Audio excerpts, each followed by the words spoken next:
नमस्कार, पारसमणि न्यूज में आप सभी का स्वागत है। इस वक्त मैं मधुबनी जिले के मधेपुर प्रखंड मुख्यालय में हूं और हम सब के बीच मधुबनी जिला के सुप्रसिद्ध जाने माने समाज सेवी, वर्तमान में बिहार प्रदेश कार्य समिति के सदस्य, मधुबनी जिला कांग्रेस के उपाध्यक्ष आदरणीय ज्योति झा जी हमसे बात करने के लिए मौजूद हैं।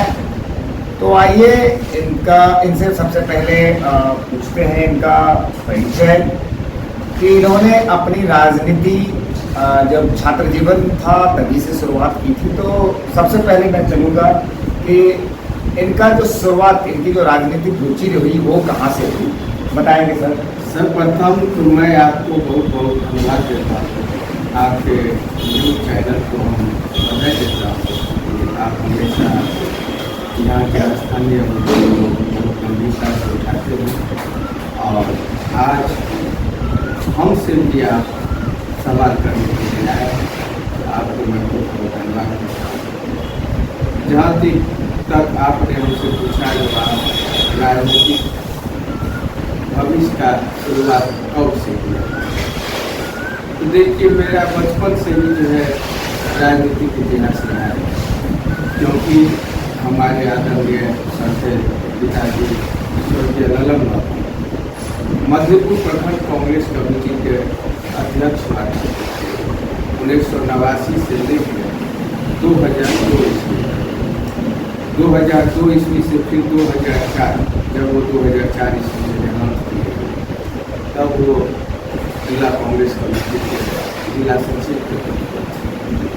तो मैं बचपन से अपने पिताजी से उनके नज़दीक बैठ के क्षेत्र के लोगों के आने जाने से मैं बचपन से राजनीति और समाज सेवा को अपने पिताजी के माध्यम से देखते हैं।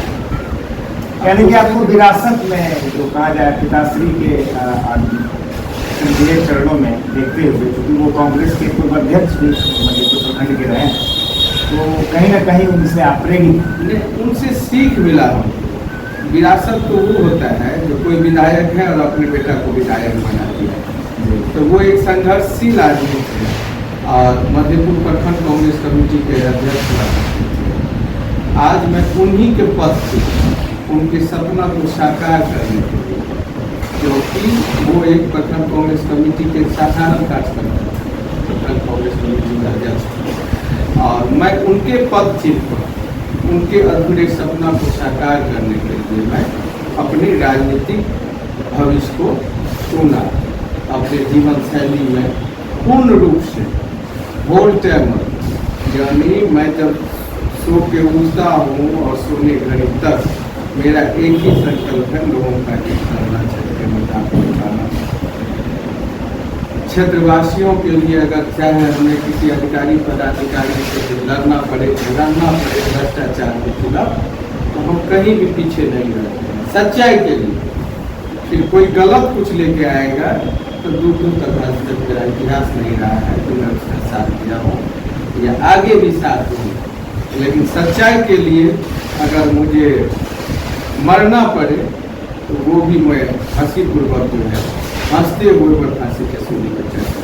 जी, एक अहम सवाल आपका स्लोगन हुआ था, समाज सेवा ही मेरी चाहत। समाज सेवा ही मेरी चाहत, आपकी सेवा में सदैव तत्पर, आपका ज्योति। जी, ये जो आपका नारा, ये जो आपका टैगलाइन है, इसमें मैंने देखा है कि जब भी कभी लोगों को जरूरत हुई किसी अस्पताल में, आपातकाल में, या किसी पदाधिकारी कोई कार्य ना कर रहे हैं, तो मैंने खुद ही देखा है आपको कि आपको केवल एक टेलीफोन, एक मोबाइल, एक कॉल किया जाता है और आप उस जगह पे तत्क्षण 2, 4, 5 मिनट में ही पहुंचते हैं और उसे अपने स्तर तक अपने स्तर से उसको तुरंत समाधान देने का प्रयास करते हैं और ऐसे सफल भी होते हैं। आपके द्वारा बहुत सारे कार्य किए गए हैं और जो हमारे हम सब के नज़रों में है, तो ये कहीं ना कहीं लोगों के दिलों में जो एक प्यार होता है, स्नेह होता है, वो आपके लिए बना है। वैसे 2015 में आपने 39 फुलपरास विधानसभा से स्वतंत्र प्रत्याशी के रूप में चुनाव भी लड़ा था और बेहतरीन आपको लोगों ने आशीष भी दिया था, जनता ने आपको आशीष, उसके बारे में क्या कहें? देखिए, मेरे लिए 39 फुलपरास विधानसभा की जनता मेरा भगवान है। मैं उस भगवान रूपी जनता का दुख दर्द नहीं देख सकता, उनकी समस्या को मैं नहीं देख सकता। मैं अपने 39 फुलपरास विधानसभा क्षेत्र के अंतर्गत हमारी गृह प्रखंड मधेपुर हो या घोंगटिया प्रखंड हो या फुलपरास प्रखंड, इस 45 पंचायत का फुलपरास विधानसभा है, उसके समस्या के लिए जनता के जो भी सामाजिक सुख सुविधा हो, चाहे विकास की मुद्दा हो, चाहे वो भ्रष्टाचार किसी पदाधिकारी द्वारा किया गया हो, तो इस सब को मैं गंभीरता पूर्वक देखता हूँ। उसके लिए हमको जो जैसा करना पड़ता है, क्योंकि जनता हमारे लिए भगवान है और जनता का आशीर्वाद हमको हमेशा प्राप्त है। उसका परिणाम था 2015 की विधानसभा चुनाव, जब 2 धारा का चुनाव हुआ था। मैं उससे पहले कभी एक वार्ड मेंबर या मुखिया या सरपंच या पंचायत समिति का चुनाव, जिला परिषद का चुनाव नहीं लड़ा था। मैं 39 फुलपरास विधानसभा से निर्दलीय विधायक का चुनाव लड़ा। तो जनता रूपी भगवान ने हमको तीसरे स्थान पर रखा, कुल 14,967 मत हमको आशीर्वाद के रूप में दिया। पूरे बिहार में उस बार 2015 के चुनाव में कोई निर्दलीय प्रत्याशी चुनाव नहीं जीता था, क्योंकि 2 धारा का चुनाव हुआ था और एक ज्योति झा ही ऐसा निर्दलीय प्रत्याशी था जो अपने बलबूते चुनाव लड़के तीसरे स्थान पर स्थापित हुआ था। और मैं हमेशा जो मैं जनता से वादा किया था, जो मैं जीतूंगा तो भी आपके साथ में रहूंगा, हारूंगा तो भी आपकी सेवा में रहूंगा। तो मैं अपना धर्म पूरे ईमानदारी और कर्तव्य निष्ठा से निर्वहन कर रहा हूँ और आगे जनता के हाथ में है। मैं कल अगर राजनीति में सफल होऊंगा तो भी ज्योति झा आपको ऐसे ही मिलेगा जैसे आज जनता के लिए 24 घंटा तत्पर रहता है। उसी तरह, क्योंकि मैं अगर अभी कांग्रेस में हूँ तो कांग्रेस का जो वर्तमान परिदृश्य है वो अब कांग्रेस का ही समय आ रहा है, क्योंकि आप मीडिया वाले हैं, आप भली भांति जानते हैं, क्योंकि देशवासी अब आदरणीय देश के प्रधानमंत्री नरेंद्र मोदी जी के झूठे बयान से उब चुका है। जो भाजपा 2014 से पहले अटल आडवाणी जी का भाजपा था, एक सच्चाई का भाजपा था, एक सिद्धांत का भाजपा था, आज वो भाजपा नहीं है। अब वो भाजपा सिर्फ भ्रष्टाचारी के जोड़ने का पार्टी रह गया है। मेरा कहना है जो बीजेपी अब भ्रष्टाचारी जुटाऊ पार्टी बन गया है, बीजेपी अब बड़का झूठा पार्टी बन गया है। आज तक देश के आदरणीय प्रधानमंत्री नरेंद्र मोदी जी जो भी चुनाव के वक्त में घोषणा किए, एक आदरणीय प्रधानमंत्री अगर मुंह से कुछ बोलते हैं तो जो वो कहते हैं सो होना चाहिए, लेकिन आज तक प्रधानमंत्री जनता के हित में या देश के हित में एक भी काम ऐसा नहीं किए जिसका उनका गुणगान किया जाए। सिर्फ झूठ के सिवा, सिर्फ उनका झूठ ही जो है असली पूंजी है। भाषण बहुत अच्छे करते हैं, उसी भाषण के सहारे वो देश में जो है नफरत फैलाते हैं। यानी आपका कहना है कि अब परिवर्तन का समय आ गया है, परिवर्तन तय है। जैसे हमारे राष्ट्रीय नेता जननायक राहुल गांधी जी ने कन्याकुमारी से लेके कश्मीर तक, मणिपुर से लेके मुंबई तक, जब हमारे राष्ट्रीय जननायक राहुल गांधी जी, राष्ट्रीय नेता जननायक राहुल गांधी ने पदयात्रा शुरू किया था, तो यही देश के आदरणीय प्रधानमंत्री जी मखौल उड़ाते थे, अमित शाह जी मखौल उड़ाते थे, जो ये नहीं चल पाएगा, 2-4 दिन में कार्यक्रम ब्रेक कर देगा।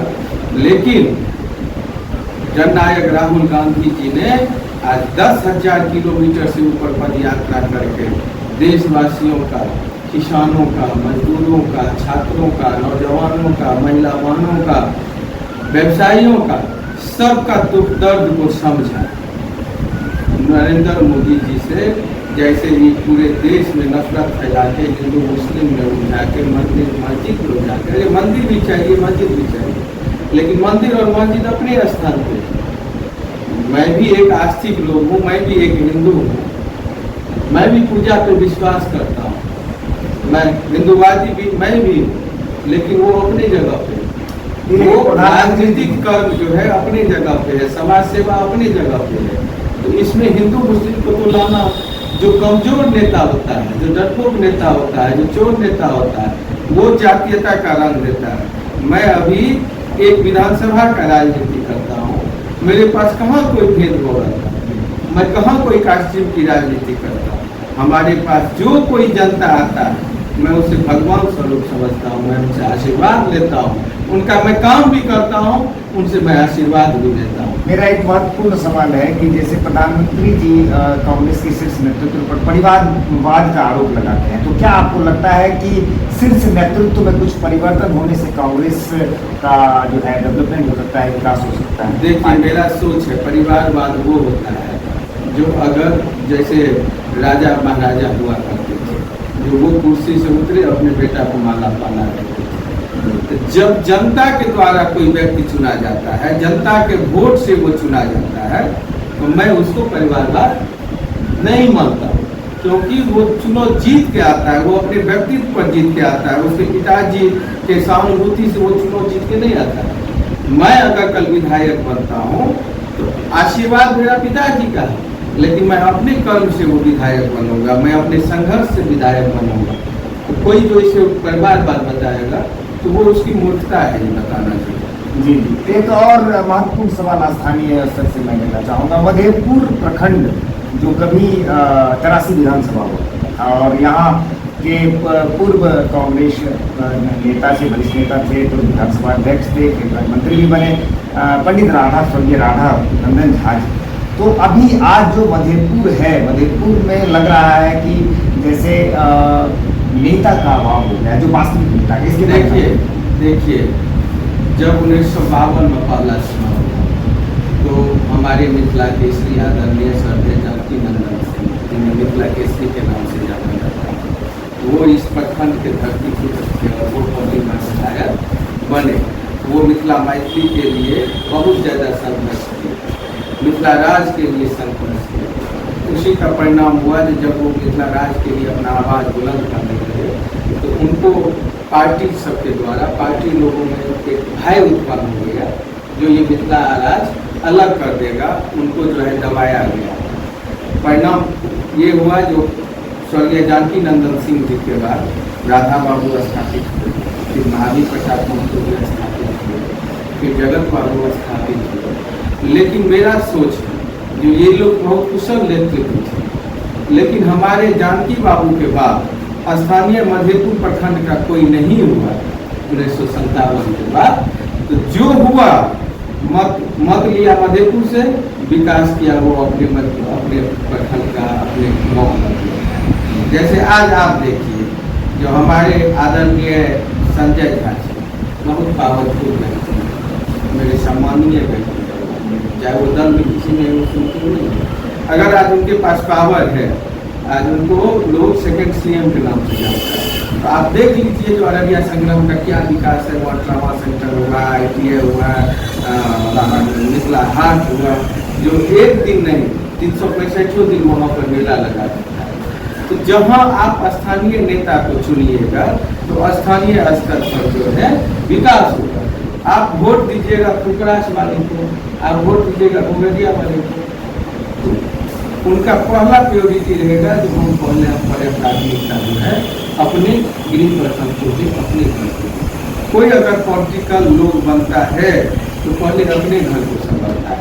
लेकिन मेरा ये वादा है और दावा है, जो आने वाला कल हमारी मधेपुर सहित त्रिपुरा विधानसभा के लिए ये ज्योति झा किसी के साथ सौतेला व्यवहार नहीं करेगा।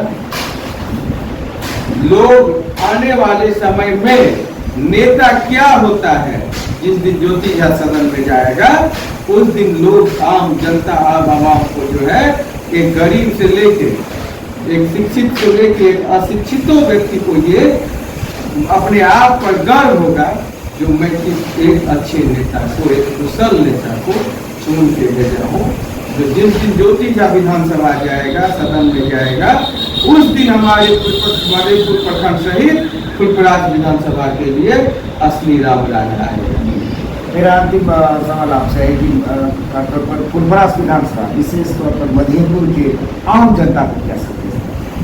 देखिए, मैं एक ही चीज कहूँगा, जो दल बल से ऊपर उठे, आपका कुशल नेता रहेगा, तभी आपके क्षेत्र का विकास संभव है, चाहे वो किसी भी दल से होगा। हम में दम है, हम में काम करने की क्षमता है, काम करने की इच्छा है, तो हम आपके मत से चुन के जाएंगे, किसी पार्टी के बदौलत चुन के नहीं जाएंगे। हम आपके अधिकार के लिए, आपके स्वाभिमान के लिए, अगर हमको कहीं लड़ना पड़ेगा, कहीं घुटना टेकना पड़ेगा, तो वो करने के लिए हम तैयार रहेंगे। सिर्फ एक चीज का याद रखिए, जो लीडर को वोट देना सीखिए, लीडर को जिस दिन वोट देना सीख जाइएगा, उसी दिन जो है क्षेत्र का विकास संभव होगा। बहुत बहुत धन्यवाद, बहुत बहुत धन्यवाद। ये इनका कहना था कि अगर आप स्थानीय नेता को चुनते हैं, प्रतिनिधि को भेजते हैं सदन तक, विधानसभा तक भेजते हैं, तो आपकी जन समस्या को, जो आपकी समस्या है, उसको बहुत ही कहा जाए सुलभ में सुनेंगे, वो आपको आसानी से मिलेंगे अपने आवास पर, आपके बीच। तो कहीं ना कहीं जो स्थानीय समस्या है, उसका समाधान यहाँ से सदन तक होगा। यदि आप कहीं इधर उधर के लीडर्स को चुनते हैं, प्रतिनिधि को भेजते हैं, तो वो आपका संज्ञान भी नहीं लेगा, खोज खबर भी नहीं करेगा। तो इनका यही है कहना कि अगर हम जनता के बीच में, जनता ने अगर हमें चुनकर भेजा, हमें मौका दिया, तो हम कोई सौतेला व्यवहार नहीं करेंगे। पूरे फुलपरास के साथ, मधेपुर के साथ हम एक समान व्यवहार करेंगे और हर जन समस्या को सुनकर वही आवाज़ उठाएंगे, सदन तक आवाज़ उठाएंगे और उसे समाधान तक ले जाएंगे। ये थे हम सबके बीच लोकप्रिय, ऊर्जावान और समाज सेवी, विशेष तौर पर इन्हें समाज सेवी के रूप से ही जाना जाता है। ये हमेशा ही समाज के हर वर्ग में बने रहते हैं, हर कार्य में बने रहते हैं। श्रीमान ज्योति झा जी, जो अभी वर्तमान में कांग्रेस बिहार के प्रदेश समिति प्रतिनिधि हैं, साथ ही मधुबनी जिला के कांग्रेस कमेटी के उपाध्यक्ष भी हैं और हर जनमानस की आवाज़ बनकर अधिकारियों और ऊपर तक बात पहुंचाते हैं। ये इनकी विशेषता है। मैं इनको पारसमणि न्यूज़ की ओर से बहुत बहुत धन्यवाद देता हूं, आभार प्रकट करता हूं। इन्होंने अपना बहुमूल्य समय निकाला। मैं कृष्ण कुमार झा, मधेपुर से पारसमणि न्यूज़ के लिए नमस्कार। आपको बहुत बहुत धन्यवाद।